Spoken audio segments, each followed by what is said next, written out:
All right, this is lesson 3 in Unit 3 of Weimar and Nazi Germany. This lesson is focusing on an event called the Night of the Long Knives, which was in 1934. Now, what we need to look at today is the problems that Hitler faced, what he believed was internally in the Nazi Party.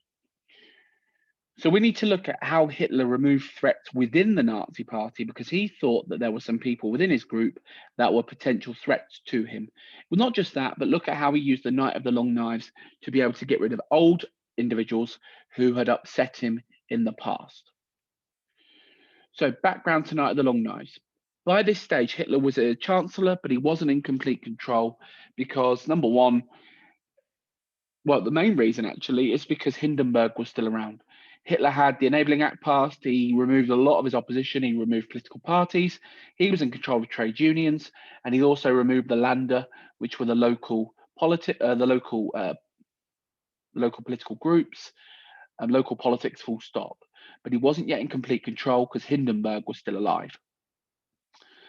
Opposition from outside the Nazi Party was being strangled, so communists were banned and concentration camps had begun to be set up. But some people within the party were beginning to potentially oppose Hitler, and some important people wouldn't support Hitler while these opponents remained. The biggest issue was a man called Ernst Röhm, and the army in Germany would not support Hitler unless Ernst Röhm was dealt with. And it was really important to have the army on side because they were professional and they were going to be the group that helped Hitler with a potential war. Even though Hitler had a range of power given to him through the Enabling Act, he still felt threatened by some in the Nazi Party, and he was worried that the army had not given him an oath of allegiance, so a promise of loyalty. He knew that the army did not like him, and he was only a corporal in their eyes. So the Night of the Long Knives not only removed the SA leaders, but also eventually got Hitler the oath that he needed. There's two arguments to be measured. Why should Hitler purge the SA? Why should Hitler support the SA? So if you write these two down as a spider diagram, and then we're going to go through some information that you can summarize, and then you're going to write a short conclusion about whether you think Hitler should purge the SA, remove them, or support them. So this is why Hitler should support the SA. Firstly, they fought for him during the Munich putsch in 1923. They'd been in existence since the early days of the Nazi Party. The SA were loyal Nazis. Ernst Röhm, the leader, now remember, Ernst Röhm was actually removed from his position in 1925 and then re-given the position back by 1931. And he was someone that shared Hitler's vision of a racially pure society. The SA had a large amount of members by 1934, which made them very powerful and proactive for the Nazis. They had 2 million by 1934.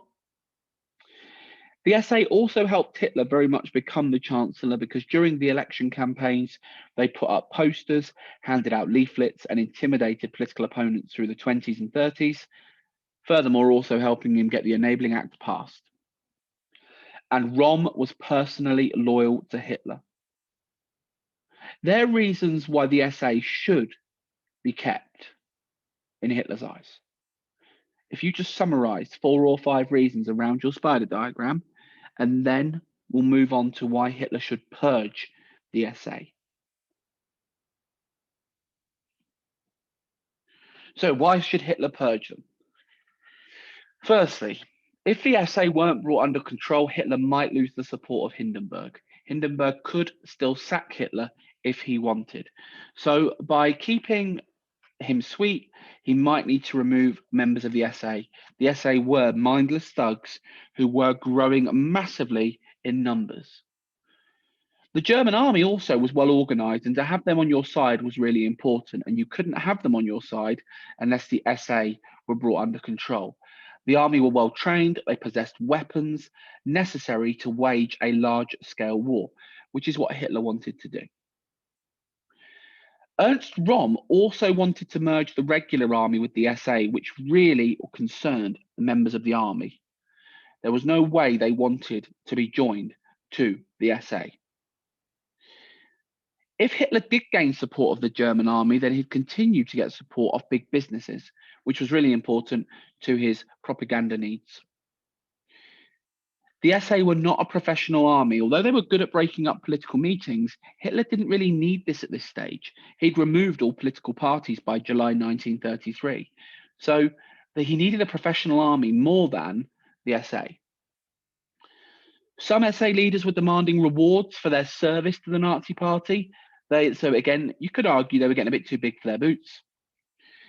As the SA were growing, they were becoming harder to control, and by the 1930s, they were becoming lawless, which led to some Germans turning against the Nazis, which can be seen in the second 1932 election when their vote dropped and they lost 40 seats in the Reichstag. So the SA, although they had their positives, there were some limitations. So if you add 5 facts around your spider diagram about why Hitler should purge the SA, and then complete the following sentence. I think Hitler should purge or support the SA because. Pause the video here and spend 10 minutes making sure your spider diagrams are done and the paragraphs done that I've just mentioned. So 10 minutes, pause the video, and then come back and we'll start looking at the events of the Night of the Long Knives. Right, so we're going to look through some information now about the actual events of the Night of the Long Knives, and we're going to look at what happened. This source here is very famous, and it basically, this is the SA in the corner here giving the Heil Hitler, and then you've got Hitler brandishing a revolver that's obviously been used with dead individuals behind him.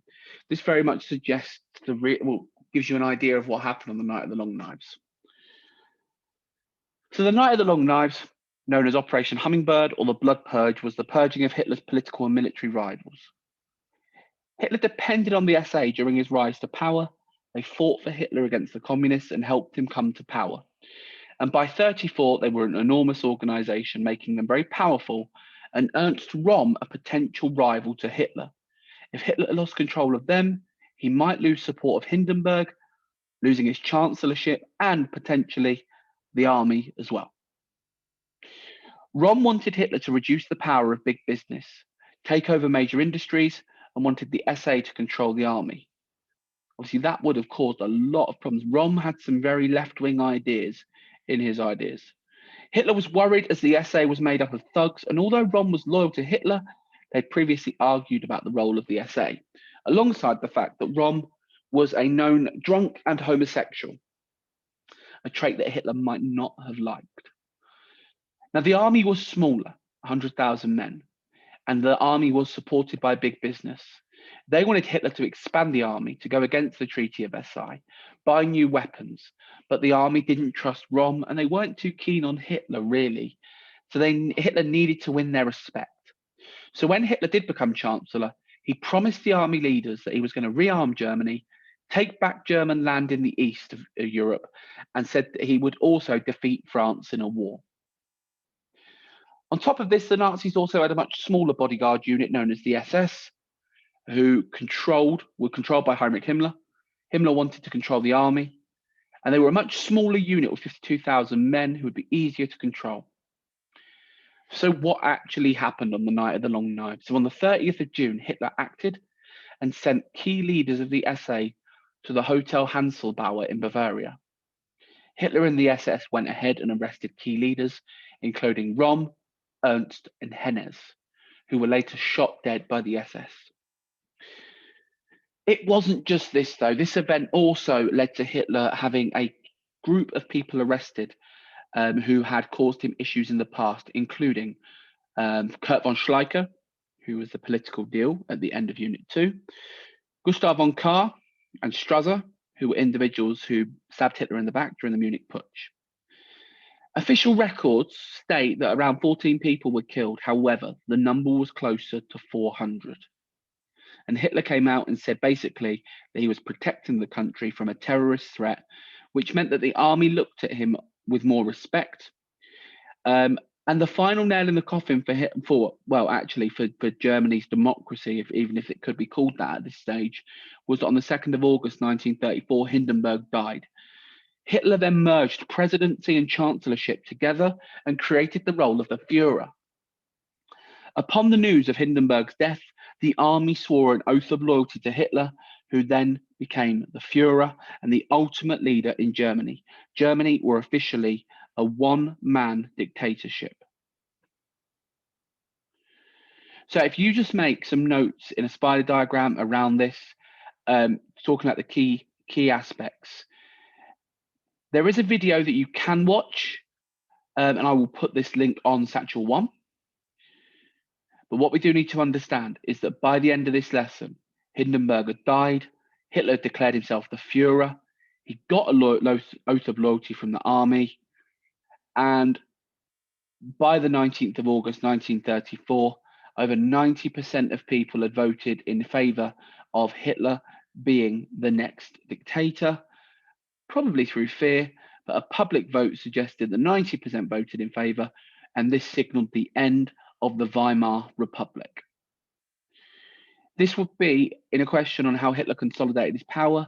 So if you want to practice a Peel paragraph on how this event helped Hitler consolidate his power, that would be really useful, just in case it came up in your GCSE exam.